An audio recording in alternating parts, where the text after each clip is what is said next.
Okay. Late ako ano. Sige, so medyo bago yung ating ano ngayon, di ba? Bago yung ating, how do you call that? Bago yung ating template ngayon. Okay, so, alright, so Gurography po tayo. So once again, this is Gurography. Okay, it's a free Let Review Hub. Ayan. So, pasensya na, kailangan pakita ko yung kamay ko para gumagalaw kasi lagi tayong nare-restrict kasi still daw yung ating ano live. So, 'di ba bawal nga yung ganon. Okay, yan. So, once again, ulitin ko, this is Gurography. It's a free let review hub. So, if gusto nyo mag-Macboard, daily, mag-message lang po kayo. Yan. Pero yun po ay merong catch po yon. So, it's free. Pero kailangan nyo po talagang sagutin yung mga Macboards para alam ko na active po kayo. Okay, yan.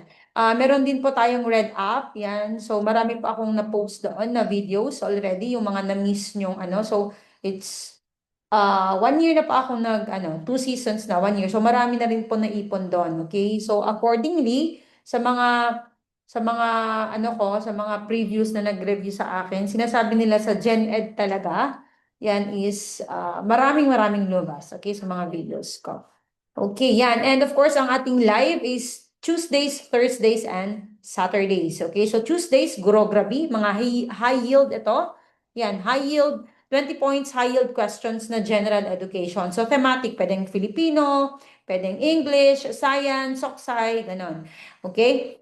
And Thursdays, pinapapalit ko po yon. It's either Gen Ed or Prof Ed. Pero intensive review naman po yon. Okay, yan. And Saturdays, social science majorship po tayo doon. Okay? Yan. So, pag gusto nyo mag-enroll, it's just 300 pesos. Ganyan. 299 actually. Ganyan. Pero pag hindi, you can avail of the ano naman. Nagpapa-live lecture pa rin ako, pero hanggang 15 points na lang. Okay?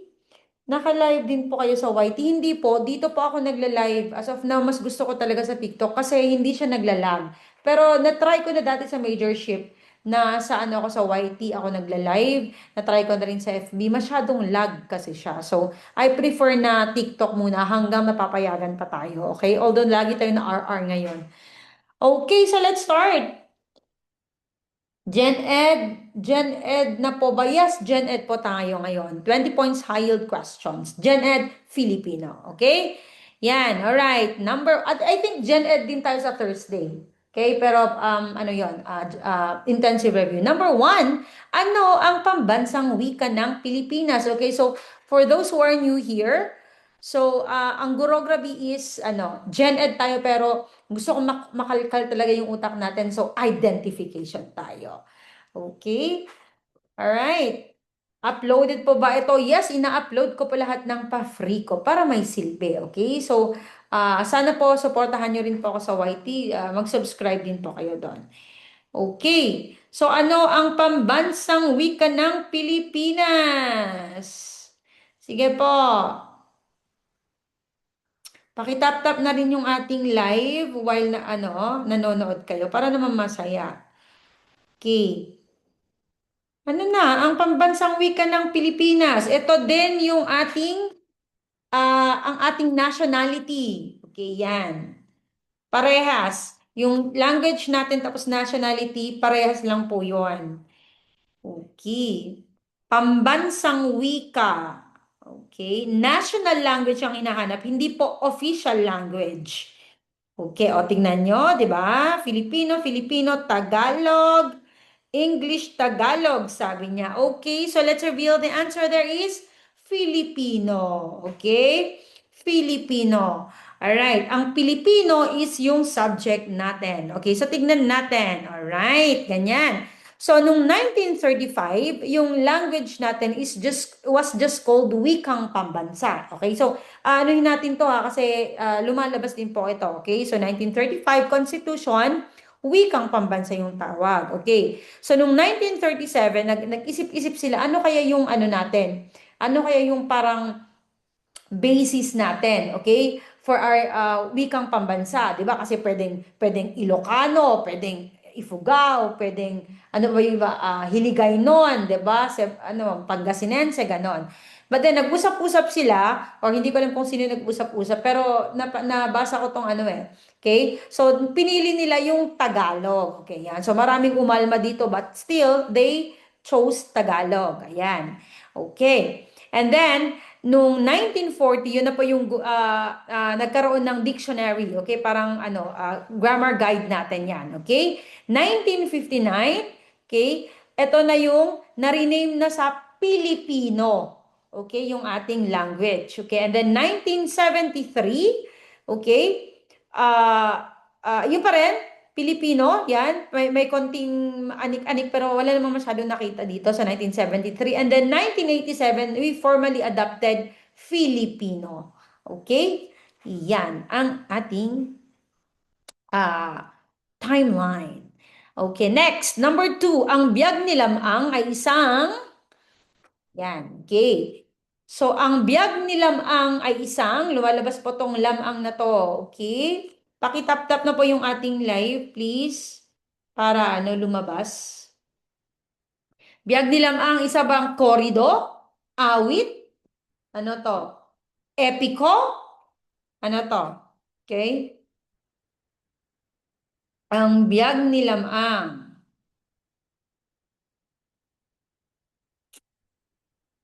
Okay, may sumagot. Sumagot si ating Cloverleaf na si Epico. Sabi niya Epico. Sabi ni Sai, Corrido, Corrido. Sabi ni Ma'am Celestina, laging andito talaga. Laging present yan. Yan, kay love na love ko si Ma'am Celestina. Okay, Epico. Sabi niya. Okay. Alright. Okay, so let's reveal the answer. Of course, the answer is epico. Okay, yan. It's an epic. Alam naman natin yung epic, 'di ba? It's about yung buhay ng isang hero. Okay? Kaya nga 'di ba, Daranggen, Hinilawod, okay, yung mga 'yon. Okay? Yung Biag ni Lamang, okay, it's the first Philippine folk epic na nasulat. Okay, recorded in written form. Okay, yan. Number 3, ano ang panlaping ginagamit sa salitang magluto? Ayan. Okay, nasa panlapi naman po tayo. Number 3, ano ang panlaping ginagamit sa salitang magluto? Okay. Okay. Magluto. Sino po yung sumulat? 'Di ba? Hindi pa natin alam kung sino yung sumulat. Yan. Sa pagka-old-old niya, parang yung Alim at Hudhud ng Ifugao, di ba? Hindi po ma-identify kasi it was passed down orally. Okay. Tama. Okay. Ang galing. Sabi niya, may nagsabi pa, mag-unlapi. Ay, char. Di ba? Okay. Alright, so ang panlapi ay isang morpema, di ba, na idinadagdag mo sa salitang ugat, the root word, para magkaroon ng bagong kahulugan. Okay? Alright. Number 4, ang ibong adar na ay isang, lumalabas din po to, hayan, gasgasta na gasgasto sa Gen Ed, guys. Ang ibong adar na ay isang, okay, epiko ba yan? Awit, tula, ano ba yan? Korido, ano pa ba? Okay, ang ibong Adarna, lumalabas po to. Sabi ni Jandy, Korido. Sabi ni Sir Chan, awit. Sabi ni Yen Bang, awit. Kaloy, awit. Awit ay awit. Okay. Guys, pakitap-tap yung ating live, please. Yan. Talaga, octosyllabic. Alright. Okay, so ang answer niyan ay, okay, corridor. Tama naman yung octosyllabic. Okay, yan. Yes, because octosyllabic talaga yung corridor. Okay? So, in fact, ang lumalabas po dito ay uh, corridor, ang lumalabas po nito ay ano yung original na title ng Ibong Adarna. Okay, lumalabas din po 'yon. Ito yung original title niya. Korido at buhay na pinagdaanan na tatlong prinsipeng magkakapatid na anak ni Haring Fernando at Reyna Valeriana sa Karyang Berbanya. So you can see na it is Korido talaga kasi nakalagay na dun sa original title. Okay, so don't forget it is Korido. Okay, dahil medyo marami na po tayo ngayon, So, free Macboards po tayo. So, if you want to do free Macboards, mag-message po kayo sa Blue App ko. Okay? Yan, message po kayo. Ipapasok ko po kayo sa GC. Pero make sure na sasagot po kayo. Kasi kung hindi rin po kayo sumasagot at nagtatambay po kayo sa GC, tinatanggal ko po. Okay? Kasi sayang po yung space doon sa mga gusto talaga na mag-Macboard. And then, yung ating free live is Tuesdays, Thursdays, and Saturdays. Alright, number 5. Ano ang uri ng pangungusap? Naku! Ang ganda ng tanawin. Okay. Uy, pasensya na ha kung baka nai-irritate kayo dun sa kamay ko kasi ito lang yung paraan na para may gumagalaw. Kasi dati may nagsabi sa akin, nalagyan ko po ng monologue clock but it wasn't working, okay? Talagang lagi po ako nagkaka-visibility, yan. So, pagtiyagaan nyo ng tignan-tignan yung kamay ko dyan, okay? Number 5, ano ang uri ng pangungusap? Naku! Ang ganda ng tanawin. Uy, napaka-basic naman ito. Parang elementary pa ata natin na aaral to, di ba?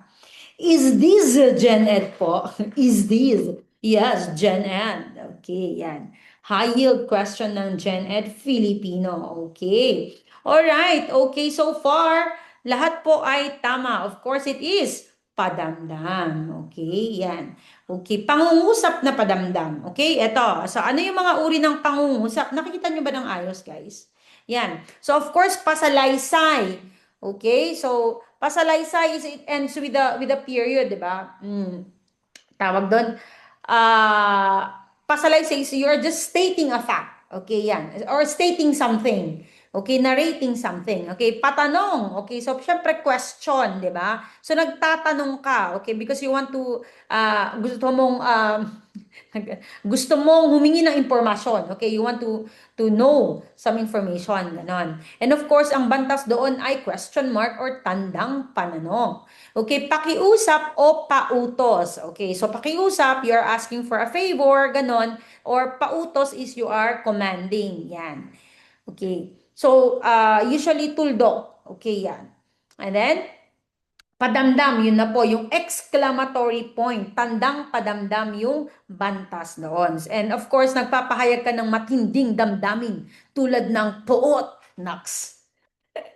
Tuwa, takot, o pagkagulat. Okay.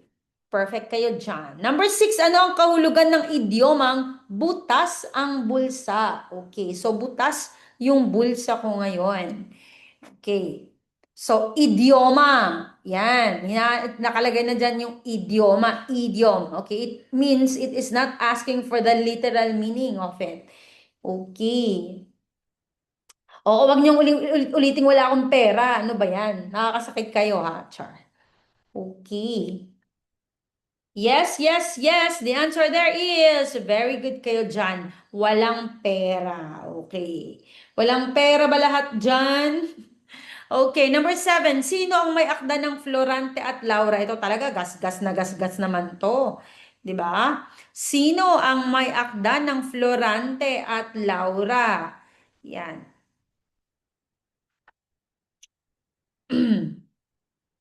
Guys, while watching, please tap na lang din po, please. Okay, mukha namang perfect kayo dyan. Okay, thank you for liking the live. Yan, so mag-message lang po kayo kung gusto nyong mag-Macboard daily na libre. Okay, and the answer is FB. Aba, oo nga, no? Di ba? Pwede nyo maging, pseudonym yung FB. Okay, yes, it is Francisco Balantas. Okay, number 8, kwentong pinagmulan ng bagay. Ito talaga nung bago ako nagre-review. Tawag doon. Hindi ito yung yung tanong. Okay, mamaya i-explain ko. Tapos napaka confident ko at that time. Mali pala yung sagot ko. Okay? Kwentong pinagmulan ng bagay. Okay, dapat pala binaliktad ko yung tanong, ano? Hindi pala dapat ito kasi ito madali eh. Okay. Tama. Yes. So, ang kwento pinagmulan ng bagay like alamat ng pinya, okay, ng mga bagay-bagay, of course, alamat or legend. Sige nga po, ito naman, yung kwentong pinagmulan ng mundo. O, sige nga po yon. Kung baka alam nyo po, yun po yung lumabas noon, no, nung first time ko mag-review. Ang sagot ko doon, alamat! Ay, nako, edi bagsak, edi mali. Okay? So, ano naman po yung kwentong pinagmulan ng mga Diyos-Diyosan, yung mundo, yung mga ganun ba? Okay? Ano pa yung sagot nun? Meron ba? Eh, maalala ko yung nagpa, ano ako, nagpa, nagpa-game ako, tapos sabi ko, mabigay ako ng 50 na load. Siya yung nakasagot, pero hindi niya kinuha. Okay. Are you sure na it's mitolohiya? Mitolohiya. Okay. All right. Okay. So the answer there is mito lang siya. Okay, mito. Okay, it is not mitolohiya. It's mitolohiya kasi is mythology. Okay, so mythology. Ba, what happened? What happened? Please check on her. Okay. So ang sagot niyo po ay mitolohiya. May difference po yung myth at saka mitolohiya. Okay, yan. Alright, yung parabola naman is parable, 'di ba? Iba naman po 'yon. Okay, yan. Okay, so tingnan natin yung difference ito, okay. So explain muna natin. Okay, mito at alamat. Okay. So ang mito ay myth. Okay? So yung mito is ito yung yun nga kwento na pinagmulan ng mundo, Diyos-Diyosan, kalikasan, yon. Okay? Like kidlat, baha, yung mga ganon, okay? Ito namang alamat is of course pinagmulan ng mga bagay-bagay, puok, pangalan, okay? Like the alamat ng pinya, alamat ng sandok, alamat ng sun, mga ganon. Okay, yan. All right? Ang usually na tauhan sa mito is of course Diyos, Diyosa, yung mga ganun, mga nilalang ba. Okay? At saka yung sa alamat naman, ang mga tauhan doon is bayani, yung mga ganun. Okay, if you want to to get this yung mga ginagawa kong ganyan, okay, pag na-upload ko, pwede niyo pong screenshot. Okay, yan. Basahin nyo na lang to, okay? Yan. So, ito namang myth at saka mythology. Yung myth ko kasi is, yun nga, kwento ng mga Diyos-Diyos, okay? Yung mga ganun. Yung mythology naman is per culture, okay? Parang collection ng myth, yung mythology, pero per culture. Kaya nga, di ba, yung parang Roman mythology, di ba? Greek mythology. Okay? Alright.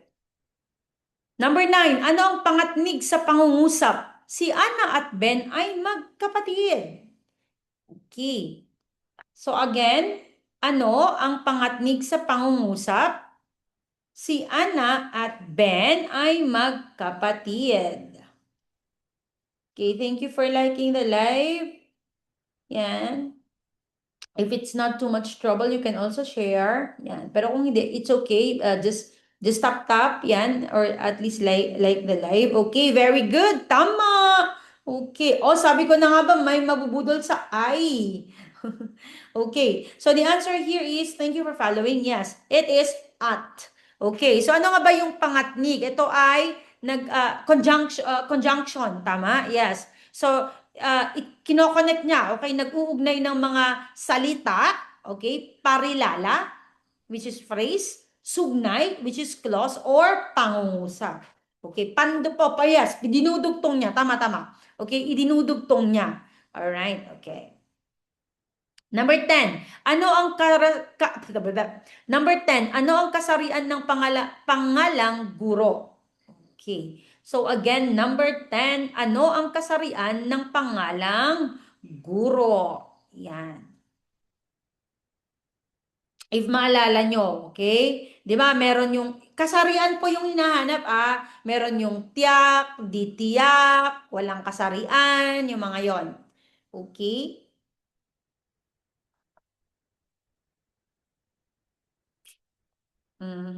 Kasarian po yun hindi type of pangalan, hindi uri ng pangalan, kundi kasarian. Okay, hindi payak, ano yung hindi payak? Hindi po siya, hindi payak means means tambalan yun di ba? Kung hindi payak, di tambalan. Okay, alright, maestra. Okay, kasarian. Okay, so of course, the answer there is hindi tiyak. Kasi pag sinabi mo kasing guro, it's either babae yan or lalaki, di ba? So the answer there is hindi tiyak. Okay, good job kayo dyan. So ito siya. Alright, sa uri ng kasarian ng pangalan. Okay, tiyak. Okay, so it's either panlalaki or pambabae. Alam na natin yan. Tatay, kuya. 'Di ba? Ang panlalaki, pambabae naman ay nanay, ate, lola, doktora, inahin, reyna. Okay?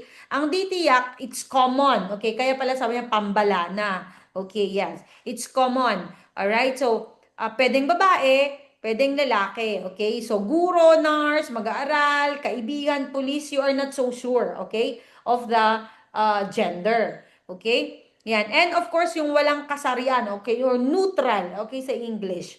Okay? So, yan. So, usually sa mga bagay, lugar, o pangyayari. Okay? Wala silang buhay. Okay, yan. Walang buhay, walang kasarian. Okay. Number 11, ang balarila ng wikang pambansa ay isinulat ni, ito talaga. Okay, lagi pong lumalabas to. Kaya nga siya yung ama ng balarila. Okay? Okay? O yung grammar ng Pilipino natin. Okay, yan. Sino siya? Sino siya? Ang lakas ng dating.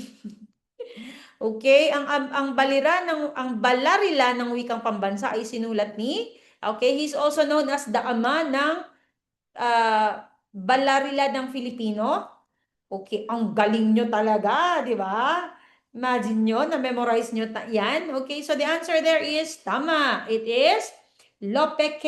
Santos. Okay, good job. Number 12. Ano ang ibig sabihin ng acronym na KWF? Okay. KWF. Okay, so ito yung yung in charge, okay, sa pag-preserve ng ating language, okay, sa pag-aaral ng ating language. Okay, yan. Keep tapping, guys. Keep tapping. Sabi agad ni Jandy. Yan. Is komisyon ng wikang Filipino. Totoo ba? Sabi ni Kaloy, Komisyon ng Wikang Filipino. Okay. Komisyon ng Wikang Filipino. Sabi niya, yan. So, ano na si mama, pero nababasa ko pa rin naman. Okay, and you are so great. Okay, so the answer there is Komisyon ng Wikang Filipino. Okay, so this is the institution, okay, that governs ayun sa pag-preserve and whatsoever, okay, pagdating sa ating wikang Filipino. Okay, number 13. Ano ang tayutay, okay, figurative speech, na gumagamit ng paghahambing gamit ang parang, metapora o pagtutulad? Okay. So again, number 13, ano ang tayutay na gumagamit ng paghahambing gamit ang parang, okay, metapora o pagtutulad? Guys, andyan na nga nakalagay, metapora o pagtutulad. Saan yung simile dyan? Meron ba akong linagay na simile? Siya. Okay. Alright. Okay, wrong spelling wrong. Okay, char. Okay, so the answer there, of course, is pagtutulad. Kasi nga, di ba, pag meron yung words of comparison like as, like, yung mga ganun, it is simile. Okay, as. A-S, simile. Okay, makwento ko lang ha, mabilisan lang. Okay, so, layo nakikwento to eh. Okay, so apat po kaming magkakasama, okay, na nag-exam. Yan, so, puro kaming secondary. Sabay-sabay kami kasi nasa isang hotel kami, nagkita-kita kami doon. Tapos yung dalawa sa kanila, sa Janet po yun, yung dalawa sa kanila, may nakita daw silang as doon sa tanong. Tapos kami namang dalawa, wala kaming nakita. So magkaiba yung sagot namin doon. Simili sila sa amin metapora. So imagine yun ha, dalawa-dalawa. Imagine, okay lang sana kung isa-isa, di ba? Parang pwedeng, meron talaga nagkamali doon, di ba? Pero yung dalawa-dalawa, di ba? Mapapatanong ka talaga, could it be, okay? And that is why, my point doon is, wag kayong mag-apat, char. Kaya ang my point doon is, basahin nyo ng mabuti, okay? Kasi, tawag doon, talagang nakakaduling, siguro sa pressure na rin or everything, okay? So, nakakaduling, kaya kung may nakita na kayong basahin nyo ng mabuti, bilugan nyo, yung mga ganun, okay? Kasi, 1 point is 1 point, okay? Alright, for left, Janet po ba to? Yes. Okay, yes po. Okay? So, basahin ng mabuti yung tanong. Okay, Number 14, ano ang pangalan sa pangungusap? Okay, naglalaro ang mga masayang bata. Okay, naglalaro ang mga masayang bata. Okay.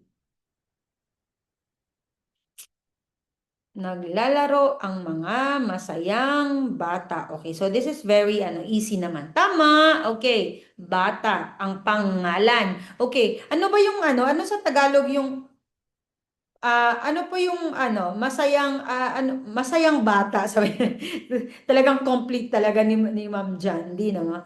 Okay. All right, bata di tiyak.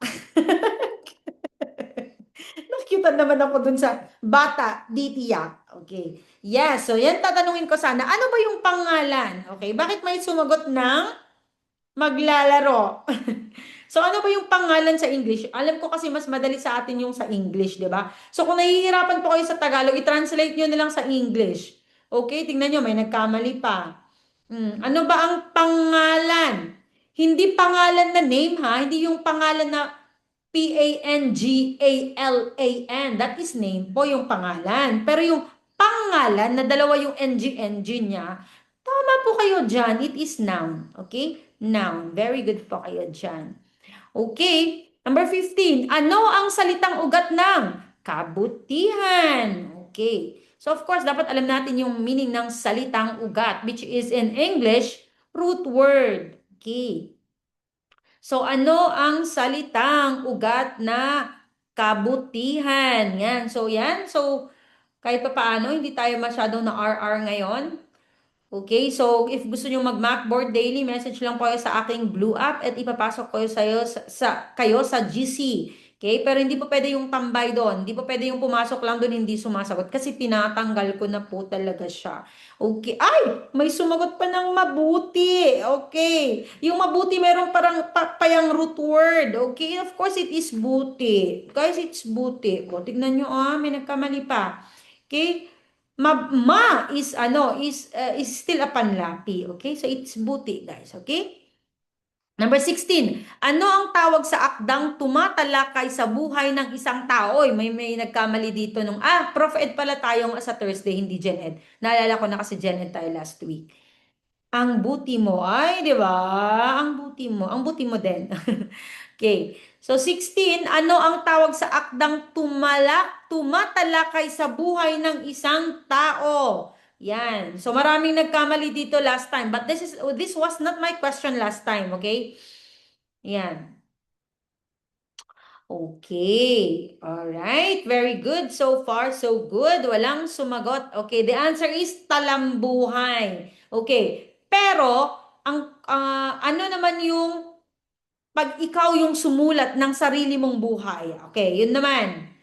Okay, yung Tagalog nun. Kasi yun yung tanong ko last time, tapos ang daming sumagot dun ng talambuhay. Okay, but talambuhay is just biography. Okay, it's just a narration of one's life. Pero ikaw yung nag-narrate ng sarili mong buhay, ay, yung sarili mo, okay, kasi sabi ko nga, sarili, ay, sorry. Pamura ko. Sariling talambuhay, ewan ko sa'yo. Sariling talambuhay. Oo nga naman. Hindi ko naisip yon. Ikaw lang nakaisip. Alright, of course. Yes, the answer there is autobiography or autobiografiya. Okay, so yun yung tanong ko last time. Sabi ko, pagsusulat mo sa sarili mong buhay, ang daming sumagot sa talambuhay. Okay, so wag po tayong mabulol doon. So sabi ko nga, ang talambuhay is a narration of one's life. Ang autobiographiya is ikaw yung mismong sumulat about sa buhay mo. Okay? Autobiografiya po. Autobiografiya sa Tagalog. Okay. Number 17, ano ang tawag sa mga pahayag na may dituwirang kahulugan? Okay, yan. Sige nga, maintindihan nyo ba yung itong Tagalog? Ano ang tawag sa mga pahayag? Statement, okay, na may dituwirang kahulugan. Tingnan ko nga. Keep tapping, please, guys. Please, help, kasi out of 120 na lang yung natitira. Okay? So, pag naubos yun dahil sa pagka-RR. Okay? Dahil wala nga daw gumagalaw yan. So, kailangan ko na pakita yung, ano, yung kamay ko na gumagalaw. Okay. Sabi niya, tayutay. Tayutay, guys, is figure of speech. Okay? Tayutay is figure of speech. Ah, konotasyon. Okay. Alright. Connotation and denotation is just about meaning. But we are talking about pahayag, mga statement. Okay, and of course, tama. Okay, so the answer there is idioma. Okay, idiom. Okay, yung connotation at denotation kasi is about the meaning, di ba? Yan, idioma. Tama po kayo dyan. Alright, number 18. Ano ang panandang ginagamit sa tuwirang sipi? Ayan, ito, gas-gas, parang di ata nawawala to sa let, okay? Magmula nung ma-involve ako sa let, okay, nung nagre-review ako, tapos nag-start ako mag-coach, di ba?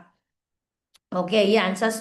Ano ang panandang ginagamit sa tuwirang CP? Okay, for example, ang sabi ni Rizal, okay? Ang di marunong, okay? Ano yung tawag doon? Binigyan talaga ako ng ano, ng symbol. Okay. Yan, hindi po talaga nawawala to. Mula nung nag-review ako, nag-review kasi ako for 10 months. Okay, yan. So, so marami akong mga study buddies na nauna sa akin. So, parang hindi pa to nawala. Okay. All right. Okay, the answer there is tama, panipi. Yes, so 20 points po tayo. Okay, 20 points. All right. Okay. Sa ano din, sa Thursday din po, 20 points tayo. It's usually 20 points, pero actually umaabot yan ng more than 30 sometimes kasi nga marami akong mga bonus question, okay? For example, ang tanong ay ganito about pangalan, ganyan. Tapos pag may naalala ako ng mga tanong na na-encounter ko na nung nagre-review ako na about pangalan, ikino-connect ko yon para we will not learn uh, concepts in isolation. Right? Char, di ba? Char, char. Char, char, char, char. Okay, number 19. Ano ang uri ng pangalan ng Maynila? Okay, yan. Ito na. Ito na. Okay? Ito na yan. Yung mga pambalanan nyo. Okay, so ano ang uri ng pangalan ng Maynila? Oy, oy, walang mag-English dito. Okay, gusto ko Filipino. Daya ni Tiborio. Okay, pre-napper noun ba naman ako? Pambalana. Ala kayo, hindi nyo alam ang Tagalog. See? So, kailangan talaga, buti na lang, no, naaral natin. Okay? Okay, in English ako, porque hindi alam ang ano. Alright, so paano yan? Kung hindi nyo alam yung Tagalog nun, okay? So ang tagot tuloy, ang sagot ay pantangi, guys. Pantangi. Okay, it's proper noun, okay? Ay, hindi ko pala linagay yun. Okay, so yung pantangi is proper noun, okay? Tapos yung pambalana is common noun, okay? Huwag nyong kalimutan, ay mali, sabi niya. Ay. Ay. Okay, okay lang yan. Okay, at least kayo nga nagkamali sa maling tao, dito pa kaya, di ba? So at least magkamali tayo dito, pero sa actual hindi tayo magkakamali. Okay? English major kasi ako. Okay? It's fine. Okay? Alright. So yung, again, yung pantangi is the proper noun. Okay? And pambalana is common noun. Pako. Yun na lang isipin nyo. Pamko na lang. Pamko. Pambalana, common noun. Okay? Pantangi, proper noun. Okay? Alright, ilan ang titik sa opisyal na alpabetong Filipino? Okay, we are talking about now. Okay? Ilan ang opisyal? Ilan ang titik sa opisyal na alpabetong Filipino? Ay, okay, gasgas na gasgas na po to, kaya dapat hindi po kayo nagkakamali. Tama, the answer there is 28 na titik. Okay, so let's see ha, yan. Okay, sabi niya, binibigkas na pa-English maliban sa Enya dahil pa-Kastila yun. O, ang galing naman talaga ni Callie.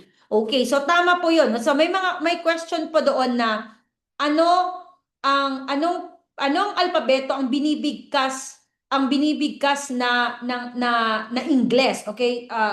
Ano po 'yon? Lumabas po talaga 'yon, okay? And ang mostly na sinasagot ng iba is alpabetong Romano. Hindi po, okay? Ito yung po, yung alpabetong Filipino po, okay? Yan, yung makabago. Okay, let's see. Alright, so ito. So, yung abakadang Tagalog, ito yung ginawa ni, o sige nga po, ba talagang challenge niyo ako, may patinig-katinig pa kayong ganyan, ha? Sige nga po, yung abakadang Tagalog, okay? Sino po yung lumikha nun? Yung 20 na titik. Ito yung 5 patinig, yung A, E, I, O, U, tapos yung 15 katinig. Okay, sige nga po, challenge niyo ako, ha? Sige pa. Yan, si Ma'am Jandy, sabi niya patinig 5, katinig 23. Okay, sige. So dito muna tayo. Sa Abakadang Tagalog 1940s, there are 20 na titik. Yan. So sino po? Lumalabas din po 'yon. Sino po yung hindi po Filipino major to. It's Gen Ed. Okay, sino po 'yon? Hindi nyo alam, hindi nyo alam. Pang-asar, no? Sino? Siya ang ama ng Balarila, okay? Ama ng Balarila. Yon. Kaya nga po siya yung ama ng Balarila. Okay, Sirit. Sirit. Ang cute. Okay, yes, it's Lope K. Santos. Hindi niya alam na. Yan. Bella. Okay, Lope K. Santos. Very good. And then, ito pa yung alpabetong Pilipino. Okay, yan. So, ito yung 31. Okay, yan. Alright? 31 siya. So, nasali po yung 8. Okay, nahiram natin. Ito yung, okay, explain ko na yan. Okay? Tapos may mga double L, may mga double R, yan. And then, nung 1987, okay, ito yung pinagtibay ng KWF. Okay, lumabas na po yon. Ipinatupad at pinagtibay sa mga sumunod na taon ng KWF 2001, makabagong alpabetong Filipino, 28 na ayaw palamang niya. O, di ba? Di ba? Ayaw ni Palamang, di ba? Joke-joke lang yun. That is to challenge you, okay? Actually, mas gusto ko dati yung mga coaches ko na gano'n. Alam niyo yung china-challenge tayo para ano, okay? So, ang makabagong alpabetong Filipino, it is 28. Okay, yan. So, lumalabas din po to sa makabagong alpabetong Filipino. Ilan ang hiram na letters? Sige nga po. Okay? Ayaw Palamang, di ba? Galing ka, coach. Sige nga po, ilan? Lumalabas din po yon. Yan, ilan po ang hiram? Okay, so marami po nagkakamali dito. Okay, alam ni Ma'am Celestina yan kasi na-tackle namin noon. Tama, okay, it is 8. Okay, pero pag sinabi niyang ilang sa English alphabet, of course, 7. Kasi yung Enye is from Castilla. Okay, so C, F, J, Enye, Q, V, X, Z. Okay, yan. Pag sa English, 7 po. Tama. Pag sa English, 7. Okay, yan. So, yan. So, alpabetong Tagalog, yan, 5 patinig, 10 katinig, 15 katinig. Yan, ito yung modernong alpabeto. Okay, binibigkas po siya na A, B, C, D, E, F, G. Okay, yan. Okay, alright. Okay, so that's the end of our, if you have questions, just magtanong po kayo dyan. But agyaman na, salamat kaayo. Thank you, syukran, and salamat idaiyuan namin. Yan, so, ayun lang po, sabi umano, sir ba or si Ma'am Kali? Yan, sir po ba kayo? Punta po kayo sa sa ating Red app. Okay, meron pa akong Red app. Yan, so ang dami pong mga videos doon. Okay, so according sa mga nag-review sa akin noon, lagi nilang sinasabi, Gen Ed daw po talaga yung maraming lumabas. Kaya kasi sa Gen Ed kasi, maraming na-recycle. Okay, so Prof Ed, depende po yan. Okay, pero meron at meron pa rin naman sa Prof Ed na na-recycle. It's just a matter of understanding yung concept doon sa Prof Ed. Okay, pero yan. Okay, when po ang next time? It's Thursday. Okay, so Tuesday is Gurograbi po tayo. Yan, so ang Tuesday is Gurograbi. Ito po yung mga general education na high yield. Okay, so thematic po tayo sa Tuesday. Last time was science, ngayon Filipino. Okay, ang Thursday po, intensive review po natin yon. Okay, so pinagpapalit ko Gen Ed at saka Prof Ed. Okay, pero ano po talaga yon? Intensive po talaga, discussion po talaga yon, right? Ganyan. And then Saturdays, yun po yung ating Team Kalipulako. Okay, so nagpapa-enroll po ako ng social science. Okay, so if interested po kayo, just send me a message. Pero pag wala po talaga kayong pambayad, nagse-share po ako ng 15 points of 40 points. Okay, 15 out of 40. Okay, share ko po yun as free. Alright? Okay, so thank you for this. Thank you din po. Follow po kita, ma'am, para po makabungan po kita. For sure, for sure. Okay, so meron pa akong ano ha, ah, meron pa akong blue app. Okay, so kung gusto niyo mag-Macboard, yan, so message lang po kayo sa aking blue app. Ipapasok ko pa kayo sa GC. Free din po yun. Okay? Alright, so thank you. Maraming maraming salamat po. And message po kayo sa blue app. Okay, if gusto niyo how do you call that? Macboard. Free po yan. Free. Okay, Prof. Ed Jenen po yun. Okay? Maraming maraming gumana ang nireview ko na akala ko walang napasok. O, di ba? Okay. Anong name sa blue app? Ganito pa rin po. Gurography pa din po. Okay? Gurography Let Review Hub. Okay? So, blue app, red app, may red app po tayo. Okay? Mula na nag-exam ako, yung mga actual questions na lumabas, ginawan ko na rin po ng video, okay? So, tignan nyo yung, especially sa red app, tignan nyo yung nakalagay, unahin nyo yung actual let questions, mga actual let questions and concepts po talaga yon, okay? Alright, thank you and good night!